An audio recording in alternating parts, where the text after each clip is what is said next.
le chef de cabinet. waaw. expliqué na ci ñëwaat nañ ci nu mu gën a yaatu damay interpellé far yi. ci yow laa koy tàmbalee naka nga jàngatee sortie bi nga xam ne le chef de cabinet du président Diomaye def na ko quand même.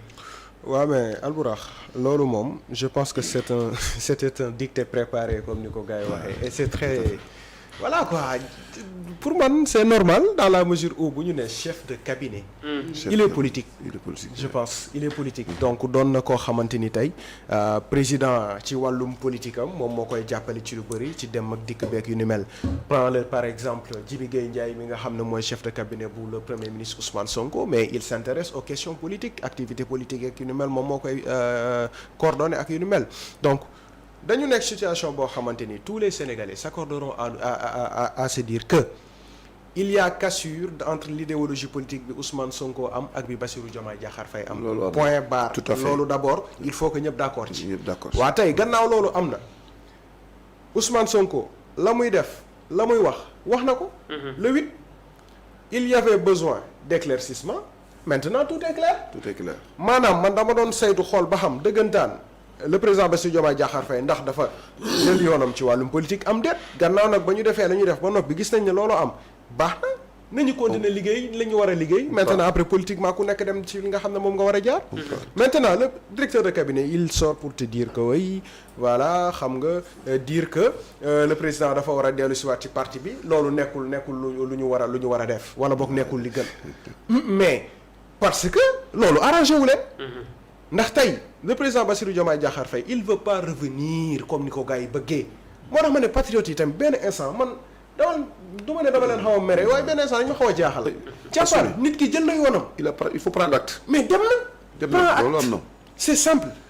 le président Bassirou Diomaye Diakhar Faye il l'a dit clairement wane na ko bokk ci ay jëfam. ci activités yi jot a am. mooy que moom yoonu politique am jël na ko. te bëggul ànd ak Ousmane Sonko ci yoon woowee. Ousmane Sonko am na idéologie politique am ànd nag waa Pastef. waaw na ko nekk jël yoonam lu golo xam bootee doomam comme noonu la ko olof di waxee du dëgg. léegi nag gis sa sortie boobu noonu pour man c'était juste pour éclaircir wala boog arrondir quelques angles par rapport à tout cela parce que li ma tënk man boog ci sortie bi képp mooy lan. mooy que fi mu toll nii ñun jël nañ suñu yoon et puis voilà ñu ngi ci lu ñu nekk quoi. personne ne nous dira lu ñuy def. kenn duñu wax lu ñuy def kenn duñu wax fu ñuy aw kenn duñu wax na la ñuy doxee parce que fi mu toll nii pare nañu pour liggéey li ñu bëgg a liggéey waaw mais c'est très bien ça négam ñoom ci boppam am nañu matu ni gis ni kat war nañoo mën a jël seen yoon di se wu ci parti politique bu Pastef mais seen gis-gis la waaye dañuy fàttaliwaat le président Bassirou Diomaye Diakhar Faye bu déggee son excellence wala mu dégg le plus jeune président du Sénégal même de l'Afrique comme ni ko gars yi di taafantaloo wala mu dégg le 5e président c'est grâce à kenn du ma ne parti du ma ne kenn c'est grâce à Ousmane Sonko xam nga la moo tax ma ne la c'est grâce à Ousmane Sonko weddi wuñu yàlla moom mooy def lépp yàlla moom moo mën lépp mooy def lépp waaye daf koy jaarale ci nit Ousmane Sonko la ñëpp toog ne ko kuy sa choix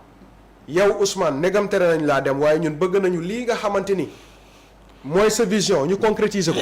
kan nga bëgg a jiital mu jëfe loolu mu ne le président Bassirou Diomaye Diakhar Faye moom mooy sama choix mu ni Sonko mooy Diomaye mooy Sonko bu dul woon kaddu yooyu mu yëkkati tey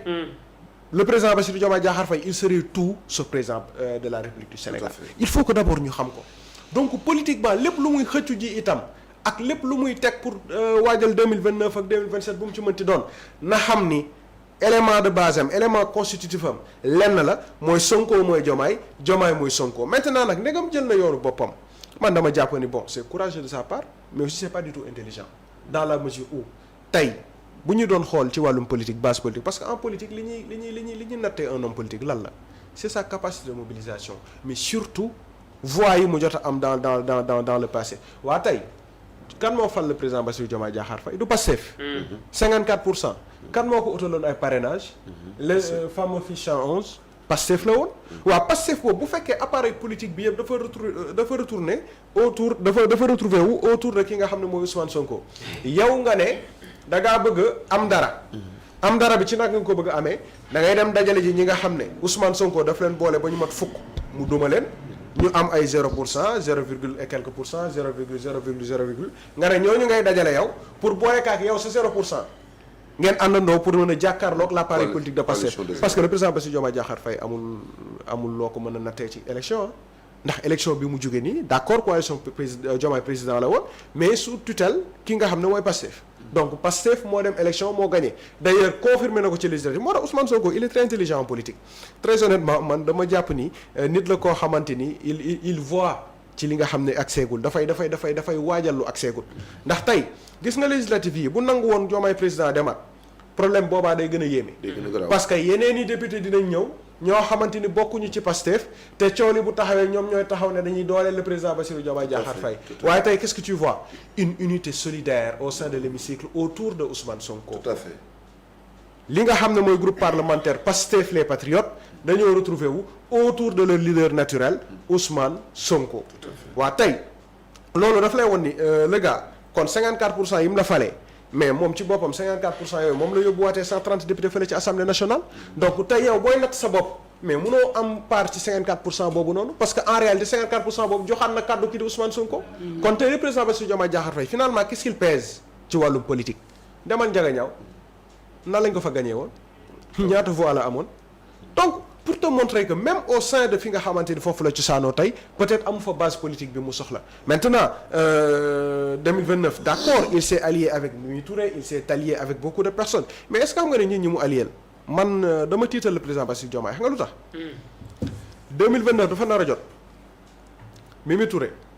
ànd ak ngangooram sant ndëndam très honnêtement man gisuma ñu àndandoo ak le président Bassirou Diomaye Diakhar Faye ne dañ koy tabb seen candidat man gisuma loolu. man dama gis ne ñoom mën nañ dem ba 2029 sax ñoom ñu samb seen i ndënd dem parce que la moo tax Abdourahmane Diouf.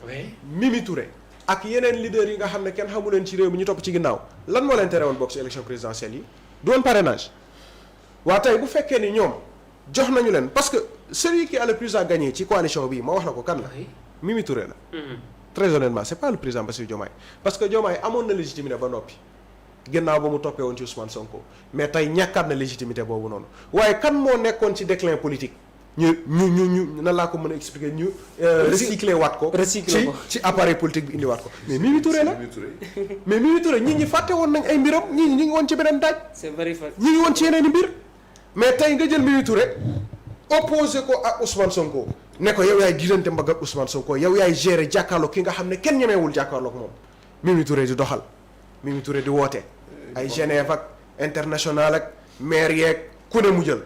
dajale pour mën a créer li nga xam ne mooy coalition Diomaye président boobu noonu donc wala moom ci ban logique la nekk wane ni man maay fi mu toll nii le porte-étendard de la politique bi war a jàkkaarloo ak l'appareil politique de Pastef. Très bien. donc tey ce n'est pas le président Bassirou Diomaye Diakhar Faye qui gagne en autorité politique mais c'est Mimi Touré mi nga xamante ni nit ñi fàtte woon nañ ko gannaaw ba ko Macky Sall utilisé bàyyi ko mu dem ci élection législative yi ñu jàll nii Mimi Touré moom moo commencé waat di gagné waat doole ci kaw ki nga xam ne mooy le président Bassirou Diomaye Diakhar Faye moo tax ma ne la c'est un très mauvais calcul politique du calcul politique bi nga xamante ni tey jii nii mën na jàppale le président Bassirou Diomaye Diakhar Faye pour ses ambitions futures parce que système bi ñuy wax en réalité mais système la boo xamante ni tey dafay réussir. alors laataa ngay ñëw ci système bi dafa mel ni dafa am lu Ousmane Baro wax. muy lan wala plutôt dafay mettre en garde les pro Sonko nee na président Diomaye mérite du respect. mais qui ne l'a pas respecté. Oui. Et il a parlé du sacrifice quand même que ñoom dañoo sacrifier seen bopp que par exemple il a raté sa thèse yooyu yëpp ngir yëf yi taxaw te nee na am na fu président Diomaye taxaw woon wala plutôt fa mu féete woon ki nga xam ne moom mooy le président Ousmane Sonko. moom moo war a respecter les Sénégalais ki wax loolu ndax amul benn yoon ku fi manqué de respect le président Bassirou Diomaye Diakhar Faye bu fekkee peut-être image yu ñuy gis quelques ba Sénégal génn wax kay peut-être y a un biseros quand même. Albourakh oui kan moo fi manqué de respect le président Bassirou Diomaye ku koy wone ko son excellence monsieur le président le guide suprême des armées amul kenn ku ko joxul cër ba gis nga da wallaahi sénégalais dañ ko nangul de. oui sénégalais dañ ko jox cër de ba mu mat sëkk nag. waaye teewul c'est un sénégalais comme nous. bu ñu gisee ci moom loo xam ne waxoon nañu ko te defuñu ko waaw mais am nañu droit. suñu président la. dëgg la de suñu njiit la ne ko président yow kat lii nga waxante woon ak askan wi lii la ñu jaayoon sénégalais waaye tey jàdd nga ci yoon wi. mais ana manque de respect ci loolu amul. donc pour dire que non dañu manqué respect président amu fi de fii kenn manqué wu ko fi de respect au contraire fu ñu ko seen dañuy taxaw bàyyi ko mu jàll. fu mu taxaw jox ñu loxo ñu jox ko loxo. fu mu romb suwaay bu defee lu mu war a def dañ koy ne albarka nii la. saa waay parce que nag fii ak 2029 ñu bañ ko ñu nangu ko c'est le président de man dama ko wax man nee naa leen gis nga tey su ma xëyoon ñu ne ma le président def na lii te muy njeexital bu baax Sénégal damay taxaw tàcc ko plébiscité ko. parce que loolu la ñu soxla. waaye nag gannaaw loolu yëpp dafa am loo xam ne daf ko diglante ak sénégalais yi te nag bu ci wàccee sénégalais dañ ko ne da nga wàcc président. kilifa nga yaay le président Bassirou Diomaye Diakhar Faye yaay ki tax tey jii nii Sénégal ñu ne am nañu kilifa gu fi ne waaye nag teewul bés boo jàddee yoon njaboot yi dañ leen ne kilifa gi lii lañ waxante woon waaye nag fa nga jaar feek yu ni mel mais pour man encore une fois loolu noonu yëpp ay calcul politique la yoo xamante ni malheureusement ça pouvait ne pas avoir lieu parce que tey man xam nga su ma xoolee Ousmane Sonko dans le cadre politique wallahi bu fekkoon ne le président Bassirou Diomaye Diakhar Faye ak moom réeroo amul seen diggante ñu wëyal liggéey bi dañ ko waroon liggéeyee tënku ci projet bi ni nga xamante lañ ko xaatimoon gis naa Ousmane Sonko bu dem ba 2029 da nga ko àggale sa deuxième mandat parce que Ousmane Sonko mooy nit ki nga xam ne daf la woon carrément que ni moom état ñoru ko pouvoir soxalu ko désintéressement Ousmane Sonko bu ko pouvoir soxaloon dëgg bu nekkoon nitu pouvoir dëgg ko joxoon assemblée nationale lay dem nekk président assemblée nekk deuxième personnalité de l'état waajal boppam 2029 maanaam calcul politicien loolooy calcul bu baax bi bu fekkoon ni moom dafay calculer ne man dama bëgg a pouvoir Ousmane Sonko wallahi bu doon man ma bëgg a pouvoir dëggantaan assemblée laa jëm parce que comme Mimi ni mu doon xëccoo président assemblée pour yow la moo tax Mimi doon xëccoo président assemblée nationale parce que bëggul woon takk Oui. ci liggéeyu gouvernement bi fi nekk parce que mën na bañ a baax mën na am ay njuuj njaaj ak yu ni mel bugguloo ci takk maintenant naa dem assemblée nationale su ko defee boo affaire yi xawee jaxasoo ma taxaw mel ni kuy bloqué wane na je m'oppose à ce gouvernement Très bien. est-ce que xam nga ne bu nekkoon calcul kese Ousmane Sonko loolu lay def mais il l'a pas fait dafa ne ndegam maa la tànn damay ànd ak yow topp sa ginnaaw ñu liggéeyal askan wi looloo waral mu ne je ne travaille pas pour le président Diomaye mais je travaille pour le peuple sénégalais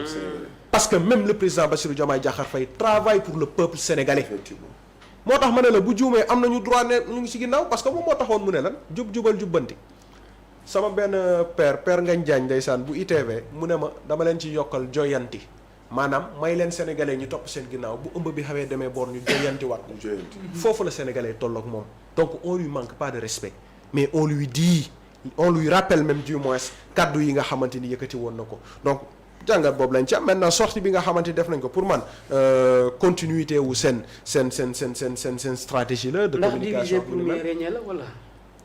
division mënu fi am xam nga la moo tax ndax ni ñu génnee nii par exemple on chef de cabinet mais je pensais que dina waxee ci beneen c'est-à-dire beneen tournure. du waxee fenn fu dul fi ko le président ne yamal fii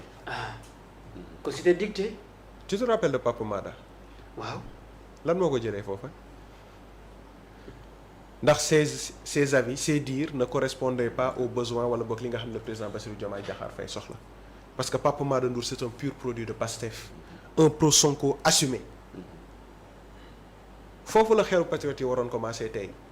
ñu jógee ci moom dem ci Salimata Dia ak yeneen acte jël ay nit yoo xam ne ils étaient contre le projet ils étaient contre Ousmane Sonko di leen nommer di leen may doole di leen pousse alburax nañ nit ñi di xalaat na nit ñi di dellu ginnaaw di gisaat tout ce qui s'est fait depuis 2024 ba tey jii moo tax ma ne la lii yëpp agenda la rek boo xam ne dafay tàllal maintenant Ousmane Sonko encore une fois de plus wax na la mu waroon wax mooy lan besoin de clarification la woon leer na nañu focus ci liggéeyal askan bi bu ñu noppee ci loolu nag politique lu waaye mën na def ku bëgg a jàkkaarloog moom nag ñëwal ci langue politique bi nga jàkkaarloog moom ndax moom pare na pour def li nga xam ne la war a def. Très bien oui Cheikh. waaw man jàngat bi ma ci am mooy kii daf ñoo bëgg a dellu gannaaw. waaw daf ñoo bëgg a dellu gannaaw xam nga tax ma ne daf ñu bëgg a dellu gannaaw lii xew na ba mu waree xew. lañ ca waroon a wax